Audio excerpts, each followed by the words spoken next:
Olá, boa noite, boa noite. Sejam todos muito bem-vindos. Hoje é o 10º dia, nossa 10ª live, né, de aquecimento do nosso evento Cuidador Sentinela, que vai ser na semana que vem, dias 24, 26 e 28 de outubro.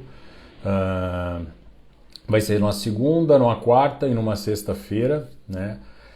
Hoje é o último dia dessas lives, dessa sequência, né, de aquecimento para o evento e conto com vocês no evento. Na live de hoje nós vamos falar sobre um tema que é a síndrome de fragilidade do idoso, né? A gente vai estar explicando aí no decorrer da live o que é essa síndrome, né? Por que é tão importante a gente identificar, né, o cuidador, o familiar identificar se o idoso está em risco de desenvolver essa síndrome, né, para que possa atuar preventivamente, né, como atuar preventivamente, para que seja revertido, né, para que não aconteça essa síndrome que a gente sabe que está muito relacionada a desfechos negativos, tanto em qualidade de vida do idoso, quanto piora do grau de dependência, né, diminuição de autonomia. Então, todas aquelas, a síndrome de fragilidade se associa a todas as outras síndromes geriátricas, né? Com relação à imobilidade, insuficiência cognitiva. Então, é todo aquele quadro já que a gente não quer que aconteça com o nosso idoso, né? Então, vamos lá. A gente vai explicar o que é essa síndrome, né? Essa síndrome é quando o idoso, né, ele se apresenta, ele tem alguns sinais, algumas evidências de que ele tem uma baixa reserva funcional, né? Então, o que seria essa baixa reserva funcional? Ele fica muito mais suscetível a qualquer situação de estresse, qualquer quadro infeccioso, né? Como a reserva já está no limite, é uma reserva muito baixa, né, ele pode não evoluir bem, né? Ele pode evoluir com complicações, né, de um quadro infeccioso, por exemplo, ou de um quadro de uma queda que ele possa desenvolver, né? Vão ser situações na qual ele pode não voltar, né, ao quadro que ele era pré-evento, né? Depois que aconteceu esse evento, que pode ser um evento de infecção, ou de queda, ou de trauma, né? Como se fosse uma escada, né? Como se fosse eu costumo dizer que geralmente, né, no envelhecimento, né, ocorre uma queda, né, bem linear, né, que vem associado mesmo à nossa senescência, que é o envelhecimento dos nossos sistemas, do nosso organismo, né? Na síndrome de fragilidade, né, qualquer evento que possa acontecer, ele cai como se fosse em escada, né? Ele tem uma queda, né, e depois ele não recupera ao patamar que era pré-evento, né? Então, tudo isso acontece, como eu expliquei, por essa diminuição dessa reserva biológica, essa reserva funcional, que o idoso geralmente tem baixa, mas o idoso que está em síndrome de fragilidade, né, que a gente considera como idoso frágil, tem muito menor essa reserva. Então a chance dele não voltar ao patamar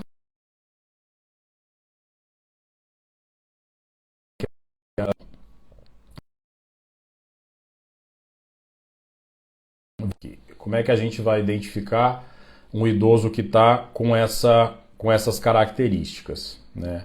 A gente vai avaliar alguns critérios, né? Então, o principal critério que a gente vai avaliar é a redução da força muscular, que a gente pode testar pela teste de apreensão palmar, né? A força de apreensão palmar. Deixa eu pegar aqui, a gente mede, quem já me conhece, a gente sempre anda com um aparelhinho para fazer essa aferição que a gente chama de dinamômetro, né? Então é feito o teste de apreensão palmar, né? Então o idoso que tem um risco de fragilidade maior, nesse teste ele tem uma diminuição, aí o idoso do sexo masculino, né, vai ter até 27, 26, né, para cima ele tem que estar para não ter risco, né? E mulher, né, do sexo feminino vai ter que estar acima de 16, 17 para não ter esse risco de desenvolver essa síndrome, né? Então esse é o primeiro critério, é força muscular, né? O segundo critério é velocidade de marcha, ou seja, é a velocidade que o idoso caminha, né? Esse é o mais sensível, é o que a gente mais consegue observar, né? Então o cuidador, o familiar, quando começa a perceber que o idoso está andando com mais dificuldade, né, e andando mais lentamente, isso pode indicar certamente alguns fatores relacionados à perda de massa muscular, à perda de força muscular, né, algum distúrbio do equilíbrio que pode causar essa diminuição da velocidade da marcha, né? Então, como é que a gente calcula isso? A gente calcula, né, a velocidade ideal de marcha é acima de 0,8 metros por segundo. Então, como é que a gente faz uma conta? A gente traça mais ou menos uma linha de 8 metros, né, e o idoso tem que caminhar nessa linha em até 10 segundos. Né? Então, ele vai andar em 8 metros em 10 segundos, vai dar mais ou menos essa velocidade de 0,8 metros por segundo. Então, esse é o segundo critério para a gente estar identificando a síndrome da fragilidade. O terceiro critério é perda de peso. Então, o paciente que tem uma perda de peso, principalmente não intencional, né, a gente considera como classificação até 5% do peso nos últimos 12 meses. Né? Então, mais ou menos o idoso aí que pesa 70 quilos, né, no último ano, se ele perdeu 3,5 kg, também entra como um critério. Né? Então, são 5 critérios. Até agora a gente já viu o primeiro critério, que é a força da mão, da preensão palmar. O segundo critério é velocidade de marcha. O terceiro critério é perda de peso. Né? Agora vamos para os 2 últimos critérios. Né? Os últimos critérios são mais subjetivos. Né? Então, a gente pergunta, né, se o idoso está tendo uma sensação, isso é o que ele vai sentir, né, de que as atividades cotidianas estão sendo mais cansativas, né, estão ficando mais exaustivas.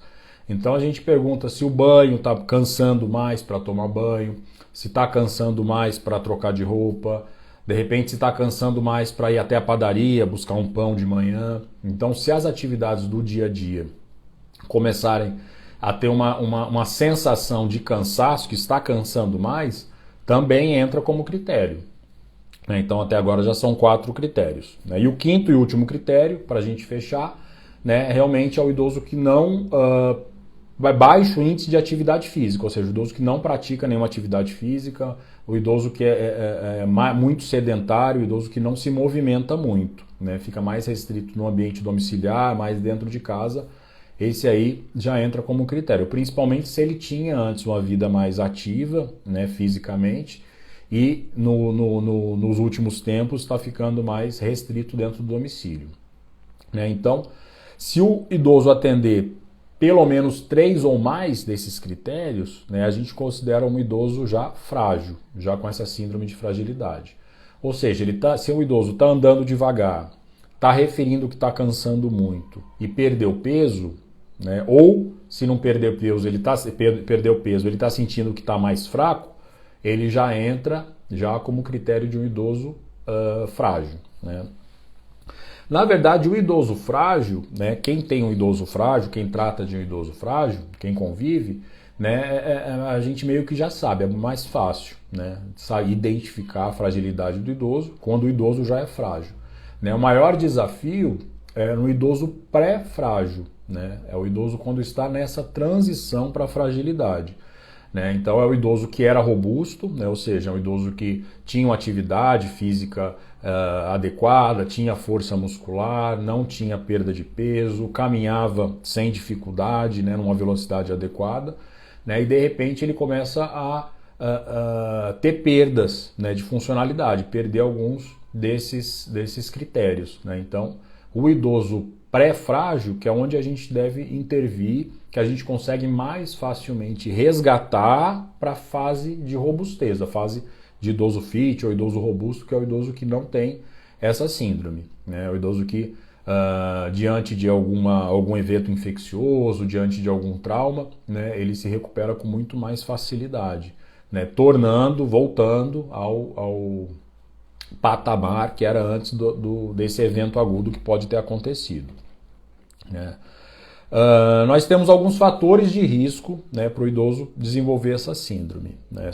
São fatores de riscos, né, que já são estudados, né, na população geral, né, que está muito relacionado com a idade mais avançada, né, mas sempre lembrando que não necessariamente a fragilidade quer dizer tem a relação direta com a idade cronológica. A gente pode ter idosos aí com 90 anos, nonagenários, né, robustos, sem nenhuma síndrome de fragilidade. Então, a idade não é um fator, né, que por si só pode caracterizar essa síndrome. Tanto que a idade a gente nem vê naqueles critérios, né? Às vezes o paciente pode estar aí nos seus 60, 61 anos, né, e já atender alguns daqueles critérios, né, e idosos, como eu expliquei, de 90 e poucos anos, né, e totalmente ativo, totalmente sem nenhum critério de fragilidade, né? Então, mas a idade, logicamente, é um fator de risco. Então, idade é um fator de risco, sexo feminino, né, geralmente mulher, né, por ter menos massa muscular, até por ser mais longeva do que a população masculina, então ela também entra como fator de risco para essa síndrome de fragilidade. Baixas condições socioeconômicas que estão relacionadas até à questão de nutrição, a questão de cuidado, né, a questão de alguns hábitos não saudáveis que podem o paciente já está arraigado aí desde a idade mais jovem. Quadros psiquiátricos como depressão também é um fator de risco importante para essa síndrome, né? Então a gente tem uma série de fatores, né, que podem aumentar o risco para chegar naqueles critérios de diagnóstico, né? Então a gente tem que atuar também nesses fatores quando reversíveis. Então tratar precocemente um quadro depressivo, né, criar hábitos de vida mais saudáveis para que não chegue nessa idade, com a avançada da idade, né, com essas limitações que possam evoluir para a fragilidade, né? Como que a gente pode evitar, né, a partir do momento que o paciente já está numa fase pré-frágil que a gente identificou, né, ou no caso que a gente já temos um idoso já frágil, né, como que a gente tem que atuar para reverter isso aí, né? Basicamente tem que ser de duas maneiras: nutrição, né, então tem que ter uma nutrição adequada, né, e atividade física dirigida para a força muscular, para que melhore esses índices, principalmente a força de apreensão palmar e velocidade da marcha. Com relação ao exercício físico, né, o exercício físico, o ideal é que ele seja do tipo resistido, ou seja do tipo com peso, para que tenha melhora do tônus muscular e melhora da força muscular, né? Então, atividade sempre com supervisão adequada, né? Não é simplesmente, né, ir numa academia, né? O que eu sempre falo, tem muita academia que, para uma população mais jovem, uma população que já sabe como é que treina, né, é muito bom. São equipamentos modernos, só que não tem uma supervisão muitas vezes adequada, né? Isso para o idoso não pode acontecer, né? Então o idoso tem que ter uma atenção mais dirigida com um profissional de educação física, né, que seja de preferência que já tenha alguma especialização ou que já tenha alguma experiência, né, com atividade física voltada para a terceira idade.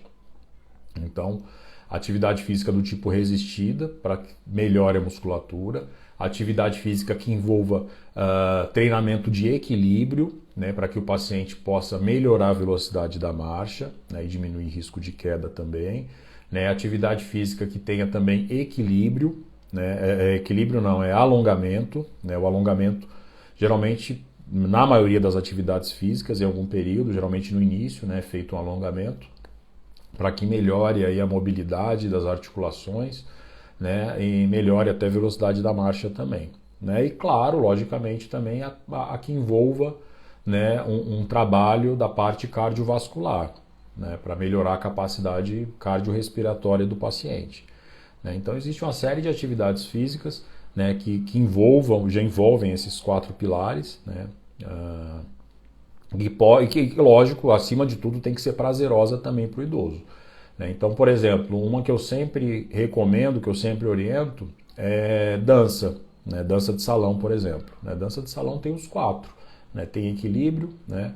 Tem força motora, né? Força resistida, tem alongamento, né? E cansa também, né? Tem a parte cardiovascular, cardiorrespiratória, né? Então, atividades como pilates também é importante, Na literatura fala muito de Tai Chi Chuan, né? Não é muito arraigada na nossa cultura aqui no Brasil, mas é mais comum na população oriental, né? Na China, no Oriente, né? Então, com relação a essas atividades físicas, né, voltadas para esse aspecto, é o mais importante, né? A nutrição, lembrando, né, que eu acho que eu não digo que é mais importante, mas não adianta fazer uma atividade física sem que tenha o tijolinho, né, adequado para fazer esse aumento de massa muscular, esse aumento de força. Então, tem que fazer a suplementação adequada, né, principalmente de proteína, né, para ter uma ideia, enquanto no adulto jovem, né, a orientação é de 0,8 até 1 grama de proteína por quilo, né, por dia, né, então uma pessoa jovem ali com 70 quilos, né, até 70 gramas de proteína por dia já é suficiente, né. Num idoso com fragilidade, né, a gente tem que praticamente fazer de 1,2 a 1,5 gramas de proteína por dia, né. Então, um idoso de 70 quilos, né, vai ter que consumir pelo menos aí uns 100 gramas, né, uns 105 gramas de proteína por dia, né. Lembrando que essa ingesta de proteína não deve ser numa única refeição, né. A nossa absorção de proteína tem um limite, né, por refeição, então a gente tem que fracionar isso aí pelo menos de 3 a 4 refeições. Podendo suplementar com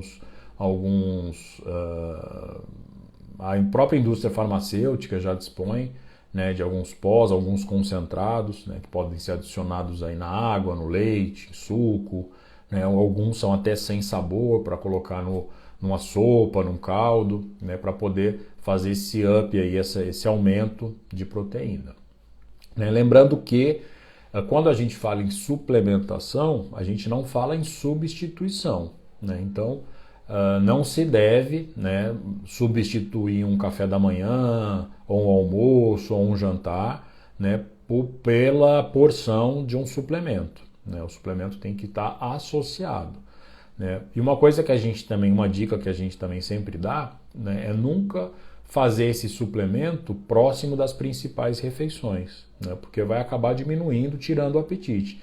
Então eu sempre oriento, por exemplo, quando é 2 vezes ao dia, né, fazer no café da manhã, né, que não é uma refeição que a gente espera que tenha tanta proteína, né, que tenha tanta caloria. Então a gente faz no café da manhã. Se o idoso perder um pouco de apetite para um café com leite, um pão que ele possa comer, ok, né, não vai ter tanto problema, né, e num lanche da tarde, né, para não estar batendo nem com o almoço nem com o jantar, porque acaba que muitas vezes fazendo no almoço ou no jantar ele acaba não fazendo a refeição, trocando pelo suplemento, né. Então tem que ter também essa estratégia para que tenha boa aceitação. Alguns estudos mostram que a vitamina D, né, também tem um papel bastante relevante na síndrome de fragilidade, né, principalmente na manutenção da massa muscular, né. Então a gente sempre recomenda também, né, manter níveis adequados de vitamina D. Não necessariamente é preciso suplementar sempre, né. Então, se o paciente toma o sol adequadamente, se o idoso tem uma ingesta com relação a alimentos ricos em vitamina D com frequência, né, não há necessidade de fazer a suplementação por cápsula, né, ou por gotas, que é mais comum. Claro que deve ser, sempre que possível, né, nas rotinas laboratoriais, né, na avaliação médica, ser dosado, né, o nível de vitamina D para ver se realmente tem alguma insuficiência ou não, né. Isso são alguns estudos que têm mostrado, né, mas é uma relação que a gente acaba sempre suplementando quando está tendo alguma falta, né. Então, assim, o que tem que ficar dessa live, né? Tem que ficar que, basicamente, a síndrome de fragilidade é uma síndrome que vai ter maior desfecho negativo quando o idoso é exposto a algum evento que possa tirar, né, do basal, alguma doença ou algum estresse metabólico, né? Então ele pode ser que ele não volte antes, tenha relacionado a piores desfechos, então a gente tem que estar evitando, né? É importante que a gente saiba reconhecer, principalmente quando o idoso está numa fase pré-frágil, né? Que a chance de, através de uma alimentação adequada, rica em proteína, e através de uma atividade física mais dirigida, né, é possível que retorne. Eu estudando mais até sobre o assunto, né, eu vi o caso de uma idosa de 106 anos, acho que era 106 anos, se eu não me engano, né, que teve melhora dos índices, né, estava numa condição de fragilidade e teve melhora daqueles critérios, né, com atividade física e com suplementação, né? Então, não é...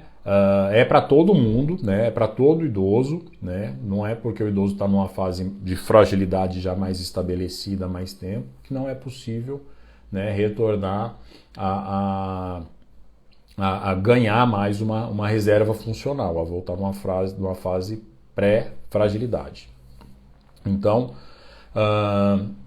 identificar, né, como eu tinha dito já anteriormente, identificar quando o idoso é pré-frágil para poder já intervir, né, sempre estimular, né, os hábitos de vida mais saudáveis, como alimentação adequada, atividade física, exposição solar, também é uma coisa que a gente não se fala muito, mas é importante sempre banho de sol, né, cessação de tabagismo, né, infelizmente, né, a gente ainda vê alguns idosos ainda que usam tabaco, né, que fumam.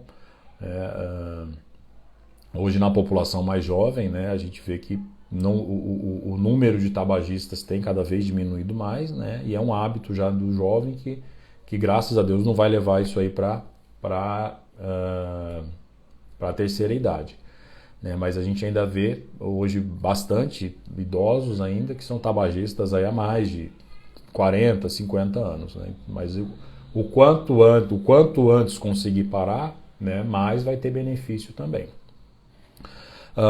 Fazer uma revisão medicamentosa é importante também, né? Então levar isso aí, claro que é a cargo do médico, do geriatra, do clínico que já acompanha esse idoso, né, para ver, porque algumas medicações podem diminuir apetite, algumas medicações podem inferir em aumento da imobilidade, fazendo com que ele não tenha baixo índice aí de atividade física. Então é importante que tire ou revise, né, o uso ou não dessa medicação.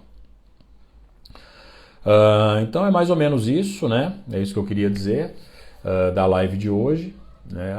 Lembrando vocês aí do evento da semana que vem, né, que é o evento Cuidador Sentinela, que vai ser realizado na segunda, na quarta e na sexta-feira, dia 24, 26 e 28 de outubro, né, na semana que vem. E quem não se inscreveu, já clica no meu nome, e vai cair na bio vai ter o link de inscrição. É só clicar no link de inscrição, já vai ter acesso ao grupo de WhatsApp, né?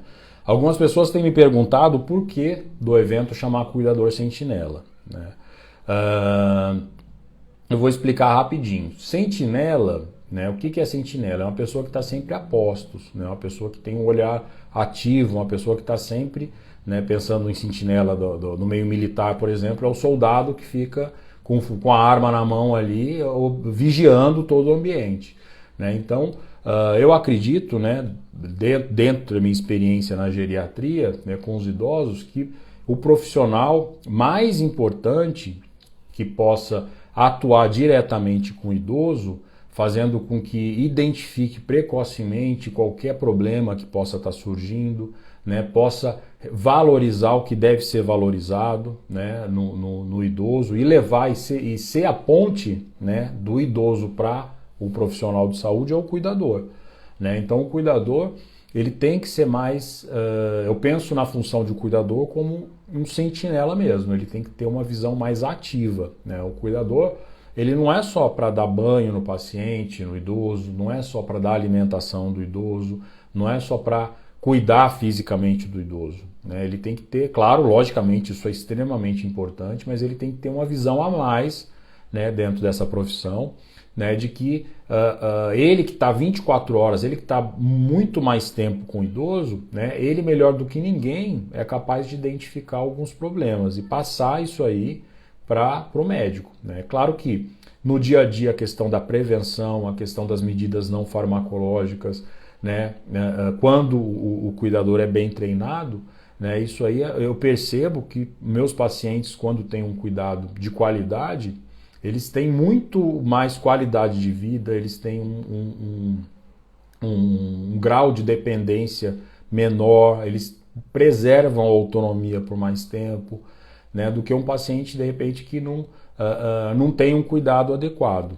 né? Então, faz toda a diferença o conhecimento do cuidador e a participação ativa no cuidado, não passiva, né? Então, o que eu mais espero é formar um exército aí de cuidadores sentinela, né, que possa estar cada vez mais tendo um cuidado mais ativo, né, percebendo nuances, né, que em uma consulta médica, uma consulta com fisioterapeuta, uma avaliação de enfermagem, muitas vezes não é possível, né, de perceber, né, a não ser que quem esteja no dia a dia mesmo com o paciente, né, que tem essa capacidade de avaliar e fazer essa ponte e levar para o profissional de saúde, né, tanto médico, né, sendo um geriatra, sendo um clínico geral, sendo um cardiologista, um neurologista, ou mesmo das outras profissões, né, que podem atender o idoso também, fisioterapeuta, nutricionista, psicólogo, né? Então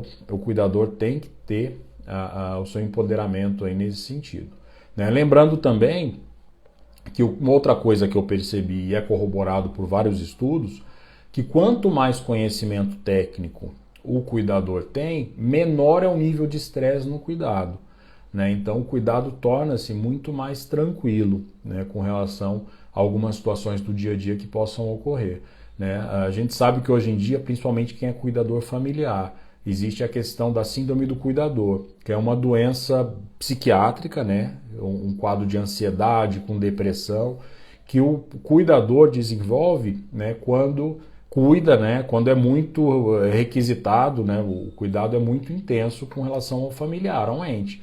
Isso esposa com marido, pai com filho, mãe com filho, né? Então a gente sabe que capacitando esse cuidador vai melhorar muito mais o cuidado do idoso e o próprio cuidador tendo conhecimento adequado, né? Então quem pediu para eu explicar direitinho o porquê do cuidador sentinela e qual a importância aí do evento, qual a importância de estar conhecendo, de estar sabendo atuar, né, diante do idoso, né, tá aí a explicação, tá bom?